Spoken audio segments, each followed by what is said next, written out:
मोक्षमार्गस्य नेतारं भित्तारं कर्मभूभृतां ज्ञातारं विश्वतत्त्वानां वन्दे तद्गुणलब्धये। सरस्वती नमस्तुभ्यं वरदे कामरूपिणे विद्यारंभं करिष्यामि सिद्धिर्भवतु मे सदा। अनंतानंद सिद्ध परमेष्ठी भगवान की जय। आदिनाथ भगवान की जय। आद्य गुरु शांतिनाथ भगवान की जय। पार्श्वनाथ भगवान की जय। द्वादशांग जिनवाणी माता की जय। समस्त गणधर भगवान की जय। समस्त पूर्वाचार्य गुरुदेव की जय। आचार्य उमा स्वामी गुरुदेव की जय। चारित्र चक्रवर्ती आचार्य श्री शांति सागर जी गुरुदेव की जय। जगत गुरु गणधराचार्य श्री कुंथु सागर जी गुरुदेव की जय। वैज्ञानिक धर्माचार्य श्री कनक नंदी जी गुरुदेव की जय। परम पूज्य प्रज्ञा योगी दिगंबर जैनाचार्य श्री गुप्ती नंदी जी गुरुदेव की जय। तत्वार्थ सूत्र ग्रंथ की जय। दूसरा अध्याय आपके सामने स्क्रीन पर है। उसके पहले आपको बता दें दूसरे अध्याय में क्या क्या रहेगा। दूसरे अध्याय की विषय वस्तु इस प्रकार से है। 1 से 7 तक सूत्र में जीव के असाधारण भावों का वर्णन है। सूत्र क्रमांक 8 से 9 तक जीव का लक्षण है। सूत्र क्रमांक 10 से 14 तक जीव के भेद, फिर 15 से 24 तक इंद्रियां, फिर 25 से 30 तक विग्रह गति, यहाँ से मरण के बाद जीव कहाँ जाता है और उसका क्या होता है। उसके बाद 31 से 35 जन्म, जन्म के भेद और योनिया। 36 से 49 तक शरीर, किस किस प्रकार के शरीर यह जीव धारण करता है। फिर 50 से 52 तक वेद, वेद का वर्णन। और फिर 53 नंबर सूत्र में किस किस की अपमृत्यु नहीं होती है उसका वर्णन, ताकि शेष का ज्ञात हो सके कि इनका अकाल मरण होता है। इस प्रकार से यहाँ पर लगभग 52 सूत्र प्रथम अध्याय में है। 53 सूत्र, उन 53 सूत्रों की व्याख्या अपन क्रम क्रम से करते हुए चलेंगे। ये सिर्फ विषय वस्तु थी जिसे हमने जानने का प्रयास किया। आइए अब तत्वार्थ सूत्र की ओर चलते हैं। शिष्य की जिज्ञासा थी कि आपने जो प्रथम अध्याय के चौथे सूत्र में 7 तत्व बतलाए, उनमें भी जो जीव तत्व मुख्य है, उस जीव तत्व के स्वतत्व क्या है। ऐसी जिज्ञासा होने पर आगे का सूत्र कहते हैं। तो सूत्र उच्चारण की ओर चलेंगे। सूत्र क्रमांक 1, द्वितीय अध्याय। औपशमिक छायिकौ भावौ मिश्रश्च जीवस्य स्वतत्व मौदैक पारिणामिकौ च। औपशमिक छायिकौ भावौ मिश्रश्च जीवस्य स्वतत्व मौदैक पारिणामिकौ च। यह सूत्र है। जीव के स्वतत्व क्या है, इसके अंतर्गत जीव के 5 भावों का वर्णन यहाँ पर चलेगा। संधि विग्रह, औपशमिक प्लस छायिकौ प्लस भावो प्लस मिश्र प्लस च प्लस जीवस्य स्वतत्वम औदैक पारिणामिकौ च। यहाँ संधि विग्रह किया गया है। औपशमिक, छायिक, मिश्र, औदैक और पारिणामिक, ये 5 भाव जीव के स्वतत्व अर्थात अपने निजी भाव हैं और किसी के नहीं, ये जीव के ही हैं। इस प्रकार से यहाँ 5 भाव बताए गए। औपशमिक भाव, छायिक भाव, मिश्र भाव जिसे छायोपशमिक भी कहते हैं या मिश्र भी कहते हैं, औदैक एवं पारिणामिक भाव, ये जीव के हैं।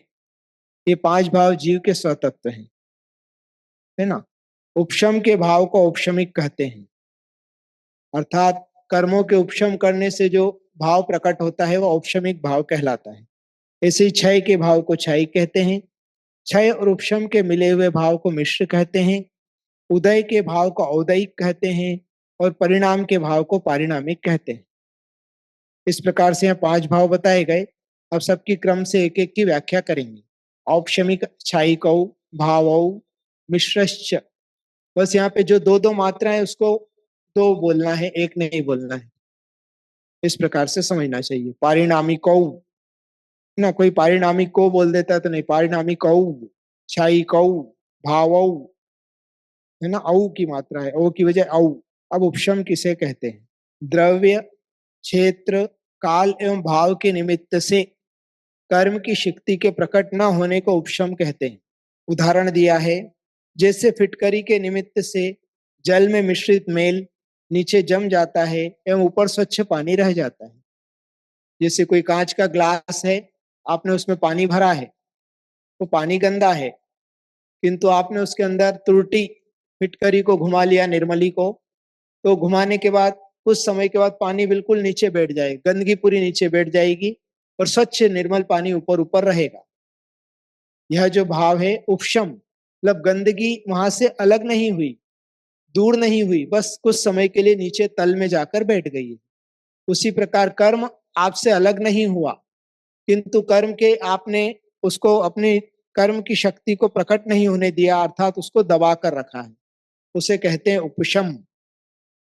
क्षय, कर्म के समूल विनाश को क्षय कहते हैं। हम लोग कर्म अब आपके सत्ता में भी नहीं है। जैसे वो पानी जो नीचे बैठाया गया था, तो ऊपर ऊपर का निर्मल पानी दूसरे बर्तन में निकाल लेना, इसे क्षयिक समझना। उदाहरण है, उदाहरण एक देश ही होते हैं, तो उसे समझ लेना क्षयिक। फिर मिश्र अथवा क्षयोपशम, जिसमें कुछ कर्मों का उदय से अभाव रूप क्षय होकर उन्हीं का सत्ता रूप उपशम होते हुए कुछ कर्मों का उदय भी रहता है। ऐसे कर्मों की स्थिति वाले परिणामों को मिश्र या क्षयोपशम कहते हैं।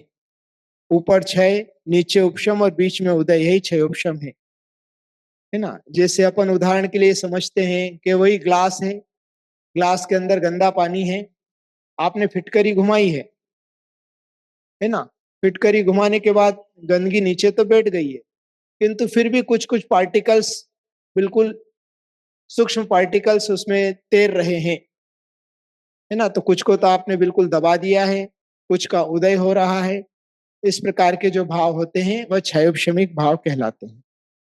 यहाँ उदाहरण दिया है, मेले जल में फिटकरी डालने से जल का मैल शनैः नीचे बैठ जाता है।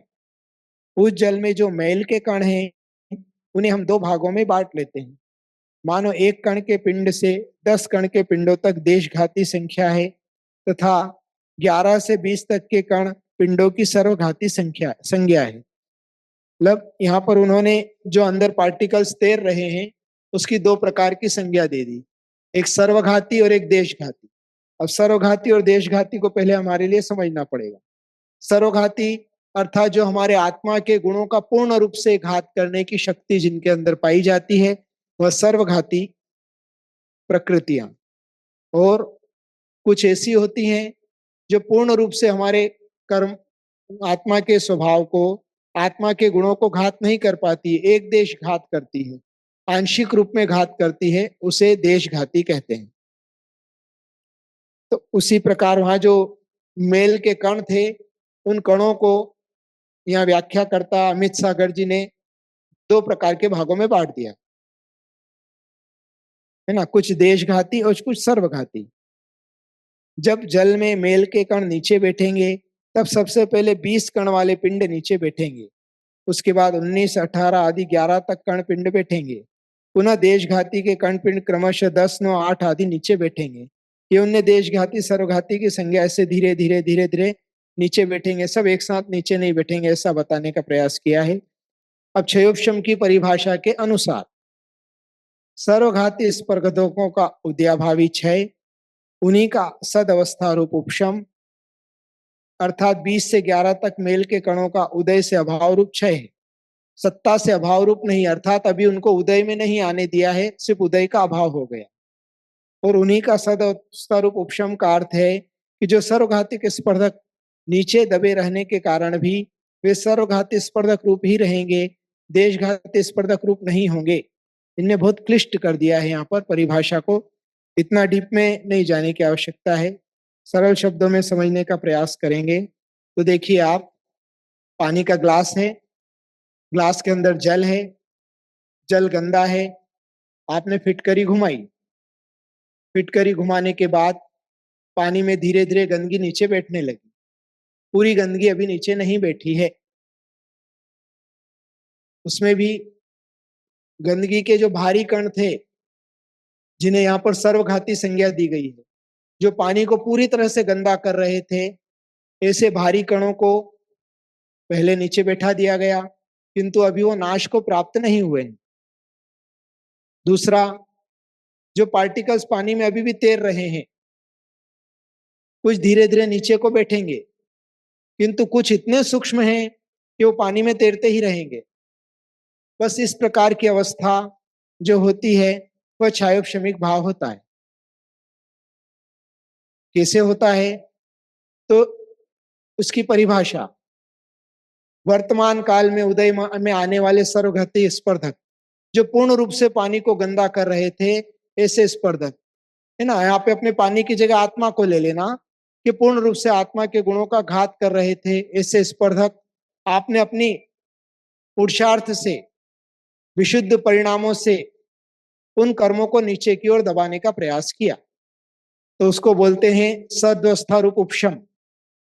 और उन्हीं का आगामी, उनका उदयाभावी क्षय, अर्थात अभी वो उदय में नहीं आएंगे, उनको आपने दबा दिया है। किंतु कुछ जो अभी तैर रहे हैं सर्वघाती स्पर्धक, उन्हीं का सद अवस्था रूप उपशम, अर्थात धीरे धीरे उनको और भी नीचे बैठा दिया, अभी पूर्ण रूप से एक साथ नहीं बैठे हैं।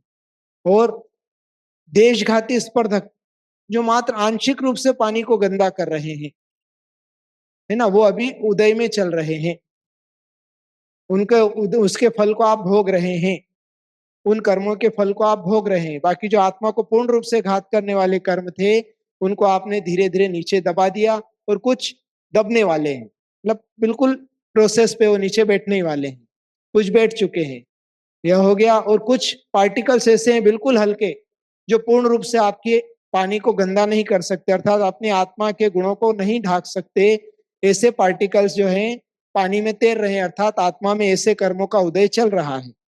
उस उदय के फल को हम भोग रहे हैं, उसे कहते हैं, जो उसको हमें हमारे लिए समझना चाहिए, देशघाती स्पर्धक। तो इस प्रकार वर्तमान काल में उदय में आने वाले सर्वघाती स्पर्धकों का उदयाभावी क्षय, उन्हीं का आगामी काल में सदवस्था रूप उपशम, और देशघाती स्पर्धक का उदय रूप होना, इसे जो कहते हैं क्षयोपशम कहते हैं। अर्थात कुछ कर्मों का क्षय कर दिया है, कुछ का उपशम कर दिया है, और कुछ का उदय है, तीन क्रियाएं एक साथ चल रही हैं। थोड़ी सी कठिन परिभाषा है, किंतु पानी के उदाहरण से समझ में आ जाएगी, और ज्यादा डीप में उसमें जाने की आवश्यकता नहीं है। सरल शब्दों में समझिए कि जो कर आत्मा के गुणों का पूर्ण रूप से घात करने वाले कर्म थे, उन सर्वघाती कर्मों का जो निषेक है, या उनका जो विभाग किया गया है, उसे नीचे बैठा दिया है, और कुछ आगे बैठने वाले हैं, और जो बिल्कुल देशघाती स्पर्धक है वो कर उदय में आ रहे हैं। इसलिए आपका जो मिश्र परिणाम है, पूर्ण रूप से परिणाम, पूर्ण गुण भी प्रकट नहीं हुए हैं और दबे हुए हैं, इसलिए मिश्र परिणाम होने के कारण इसे क्षायोपशमिक गुणस्थान कहा गया है। यहाँ पे अगले पैराग्राफ में, जैसे कि स्वच्छ पानी में कुछ मेल के कण नीचे घूमते रहते हैं, ऊपर स्वच्छ पानी रहता है, वैसे ही देशघाती कर्म के स्पर्धक आत्म परिणामों में चलमल अगाढ़ दोष उत्पन्न करते हैं। जिस भाव में उसी कर्म का, अर्थात ऊपर क्षय और नीचे उपशम हो, उसका नाम क्षयोपशम है। सर्वघाती स्पर्धकों की यहाँ परिभाषाएं दी हैं। जो कर्म वर्गणाएं जीव के ज्ञान आदि अनुजीवी गुणों को पूर्ण रूप से घातती हैं या ढक देती हैं, वे सर्वघाती स्पर्धक हैं। देशघाती स्पर्धक जो कर्म जीव के एक देश अर्थात अंश का घात करते हैं या ढकते हैं, उन्हें देशघाती स्पर्धक कहते हैं। इस प्रकार से यहाँ पर क्षयोपशम की परिभाषा हुई। इसे और उदाहरण से मैं बताने का प्रयास करता हूं। देखिए, स्क्रीन पर आपको दिख रहा होगा उपशमिक भाव। कांच का जार दिख रहा है साइड में, और नीचे गंदगी पूरी तरह से बैठी हुई है, ऊपर निर्मल पानी है ना। इसे ही उसी प्रकार से आत्मा के जो सर्वघाती कर्म थे सबको दबा रखा है। मोहनी कर्म के अंतःकरण रूप उपशम के निमित्त से होने वाले जीव के भावों को उपशमिक भाव कहते हैं। क्षायिक, है ना, पूर्ण पानी को निर्मल अलग से निकाल लिया है, गिलास में दिख रहा है बिल्कुल निर्मल फिल्टर वाटर की तरह। उसी प्रकार से सारे कर्मों का क्षय होने पर या तत्संबंधी कर्मों का क्षय होने पर जो जीव के परिणाम होते हैं, वह क्षायिक भाव कहलाते हैं। कर्म क्षय के समय में होने वाले एवं भविष्य में अनंत काल पर्यंत रहने वाले जीव के शुद्ध भावों को क्षायिक भाव कहते हैं। क्षयोपशमिक भाव की बात अब चल रही है। कर्मों के क्षयोपशम के निमित्त से होने वाले जीव के भावों को क्षयोपशमिक भाव कहते हैं। औदयिक भाव, कर्मोदय के निमित्त से होने वाले जीवों के भावों को औदयिक भाव कहते हैं। जैसे एकेंद्रीय से लेकर चतुरिंद्रिय असंगी पंचेंद्रिय तक के जीव, प्रायकर औदैहिक भावों को ही भोगते हैं, क्योंकि उनका कोई पुरुषार्थ है ही नहीं, बस कर्म उदय में आ रहा है और उसको भोगते जा रहे हैं। संगी पंचेंद्री पर्याप्तक जीव ही जो है पुरुषार्थ करके और कर्मों को क्षय उपशम कर सकता है। तो उसी प्रकार पानी बस गंदा है तो गंदा है, आपने कोई पुरुषार्थ उसके क्लीन करने का, फिल्टर करने का भाव नहीं किया। तो कर्मों के उपशम से होने वाला भाव औपशमिक, कर्मों के क्षय से होने वाला भाव क्षयिक, कर्मों के उदय से होने वाला भाव उदयिक और कर्मों के क्षयोपशम से होने वाला भाव क्षयोपशमिक कहलाता है। अब पारिणामिक भाव की ओर चलते हैं। जो भाव कर्मों के उपशम, क्षय, क्षयोपशम एवं उदय की अपेक्षा के बिना होते हैं, उन्हें पारिणामिक भाव कहते हैं। जिसे प्रकृति से ही निकाला गया स्वच्छ जल यहाँ पर उदाहरण दिया है। अर्थात जिस भाव के अंदर कर्मों के उपशम की भी आवश्यकता नहीं है, कर्मों के क्षय की भी आवश्यकता नहीं है, कर्मों के क्षयोपशम की भी आवश्यकता नहीं है और कर्मों के उदय की भी अपेक्षा नहीं है, अर्थात वह कर्म जनित नहीं है, नेचुरल है, स्वाभाविक है, बस वही जो है पारिणामिक भाव होते हैं। जिसे प्रकृति से निकाला गया स्वच्छ जल वह स्वच्छ ही होता है। नदी का पानी तो गंदा हो जाता है मिट्टी के कण आदि मिलने से, मिट्टी आदि मिलने से। तालाब का भी गंदा होता है, किंतु जो नेचुरल निकाला जाता है पानी, जिस प्रकृति से जो नेचुरल पानी आ रहा है, कई बार झरनों का, इसका जो प्राकृतिक पानी होता है वह बिल्कुल स्वच्छ होता है। उसी प्रकार से पारिणामिक भावों में किसी भी कर्म के उदय, उपशम, क्षय, क्षयोपशम की अपेक्षा के बिना ही वह भाव जो होते हैं जीव के, वह पारिणामिक भाव कहलाते हैं। है ना। अब 8 कर्मों की विशेष अवस्थाएं आगे देखेंगे, पहले सूत्र का पूरा अर्थ करते हैं। इस सूत्र में 5 भावों के मध्य में जीवस्य स्वतत्व शब्द मध्य दीपक वाची है, जिसका अभिप्राय यह है कि आगे औपशमिक भाव क्षय होते हैं, क्षयिक भाव बचते हैं, पीछे उदयिक भाव नष्ट हो जाते हैं, पारिणामिक भाव बचता है। पहला कारण है, मतलब सूत्र के मध्य में क्यों लिया ये दीप, मध्य दीपक रूप में जीवस्य स्वतत्व, तो जीव के स्वयं के ही तत्व है सबसे पहले तो, और किसी के नहीं, है ना। और औपशमिक भाव क्षय क्षय को प्राप्त होते हैं और क्षयिक भाव बन जाते हैं, इसलिए यहाँ पर औपशमिक क्षयी को ऐसा द्विवचन लिया है। फिर औदैहिक भाव नष्ट होते हैं और पारिणामिक बच जाते हैं, इसलिए बाद में उसको औदैहिक पारिणामिक को लिया है सूत्र में। सूत्र को आप देखिए फिर से, औपशमिक क्षयी को भाव एक साथ दिया है ना। तो औपशमिक भाव ही बाद में क्षय को प्राप्त हो जाते हैं, इसलिए औपशमिक क्षय को साथ में लिया है।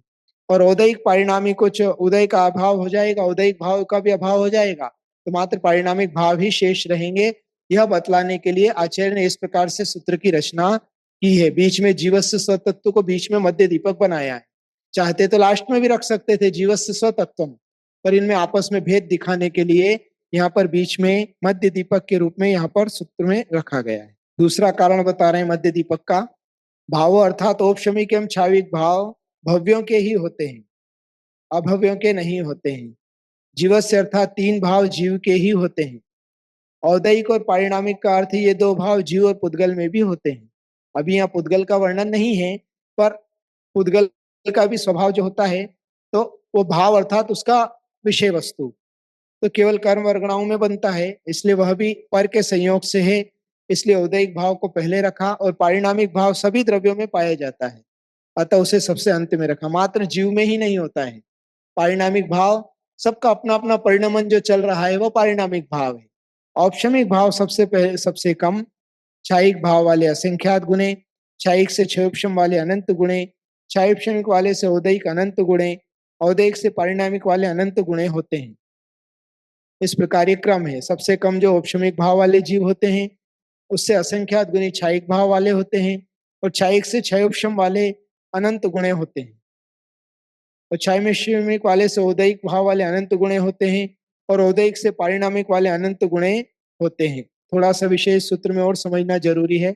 देखिए जीव के असाधारण भाव, चार्ट आपको दिखाई दे रहा होगा, है ना। ऊपर भाव का वर्णन है, नाम अर्थात औपशमिक, क्षयिक, मिश्र, औदैहिक और पारिणामिक।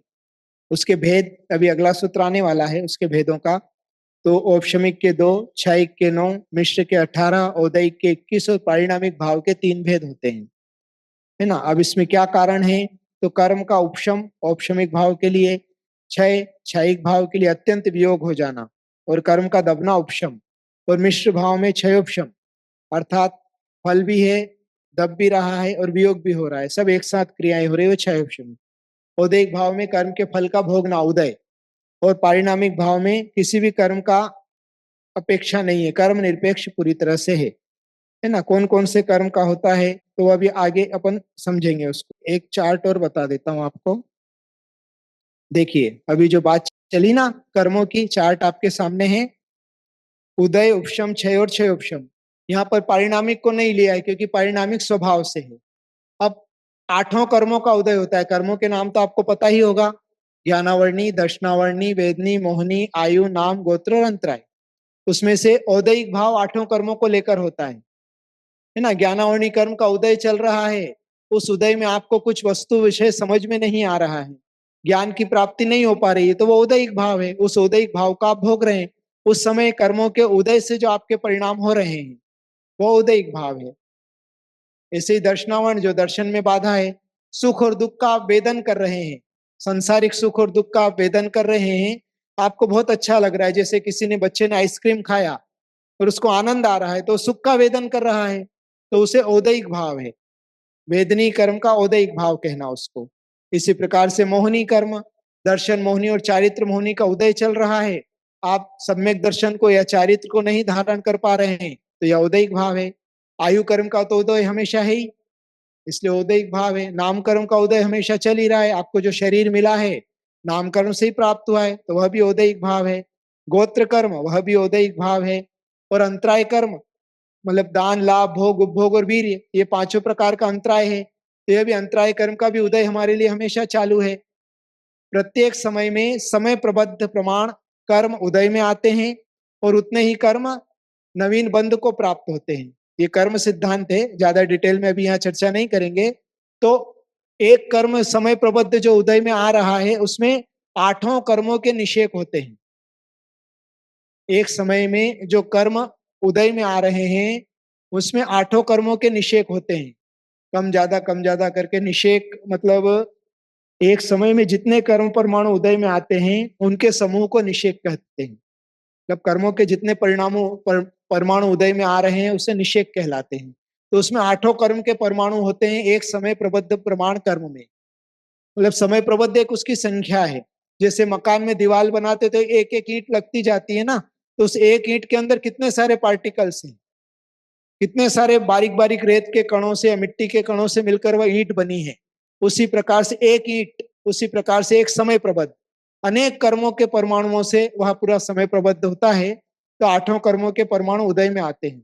किंतु बंध जब होता है नवीन कर्मों का तो आयु कर्म को छोड़कर शेष 7 कर्मों का बंध हमेशा होता है। आयु कर्म का तो सिर्फ जो है जीवन में 8 बार अवसर ऐसा आता है कि आयु कर्म बंद होता है। 8 अपकर्ष काल आते हैं, उसमें से कभी एक समय में आयु कर्म का बंद होता है। अभी इतना डीप में नहीं जाना, तो 8 कर्मों का उदय चल रहा है। फिर उपशम, उपशम में देखिए राइट मार्क एकमात्र है मोहनी कर्म में, सिर्फ मोहनी कर्म का ही उपशम होता है और किसी कर्म का उपशम नहीं होता। अभी जैसे औपशमिक भाव के लिए मैंने उदाहरण दिया था, है ना, तो उस समय क्या हुआ, अंतःकरण मतलब उपशम, उसने क्या किया, सम्यक दर्शन प्राप्ति के सम्मुख हुए जीव ने अंतर मुहूर्त के लिए दर्शन मोहनी की प्रकृति का उपशम कर दिया, अर्थात उसको दबाकर रख दिया। शेष कर्मों का उदय चालू है, शेष 7 कर्मों का उदय उसके लिए चालू है, किंतु इतने कर्मों को उसने दबाकर रखा अंतर मुहूर्त के लिए बस। वह औपशमिक भाव, उस समय जो उसके निर्मल परिणाम हुए उन परिणामों को औपशमिक भाव कहते हैं। अर्थात कर्मों के उपशम से जो भाव प्रकट हुए वो औपशमिक भाव। अब क्षय में आइए, 8 कर्म क्षय को प्राप्त होते हैं। जीव जब विशेष पुरुषार्थ करता है तो कर्म क्षय को प्राप्त होते हैं।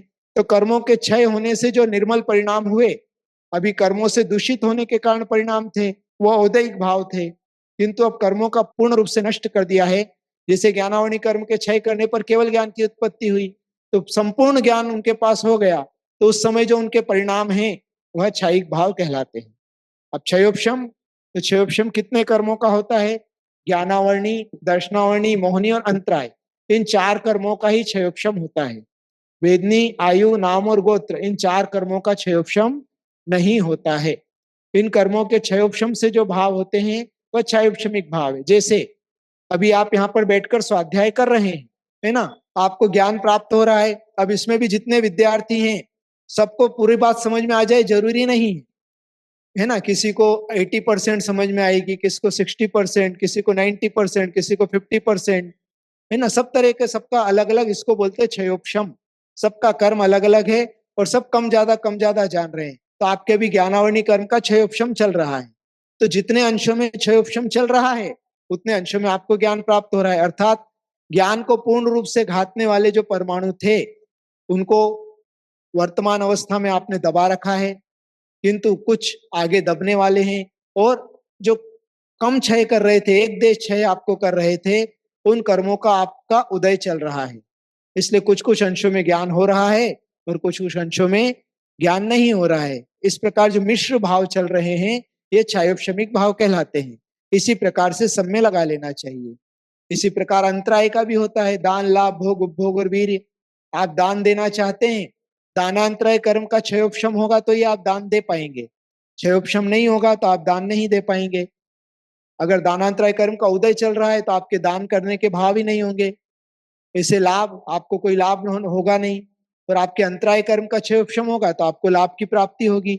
जैसे अभी आपके लाभांतराय कर्म का क्षयोपशम है तो आपको ज्ञान की प्राप्ति हो रही है। इतना समय आपको यहाँ पर बैठने को मिल रहा है। वेदनी में साता वेदनी का आपको उदय चल रहा है, इसलिए आप सुखपूर्वक बैठकर जिनवाणी सुन पा रहे हैं। इस प्रकार से हमको समझना चाहिए क्षयोपशम भाव को। इस प्रकार ये सामान्य से एक चार्ट के द्वारा आपको बताया गया कि 8 कर्मों का उदय, उपशम, क्षय और क्षयोपशम, है ना, किस प्रकार से होता है। ठीक है, आज का विषय इतना ही रखते हैं। जिनवाणी के ज्ञान से सूझे लोकालोक, सो वाणी मस्तक चढ़ो सदा दे थो ठोक। हे जिनवाणी भारती तो ही जपो दिन रैन, जो तेरा शरणा गहे सो पावे सुख चैन। 9 बार नमोकार। आदि सबके लिए बहुत सारा मंगल आशीर्वाद।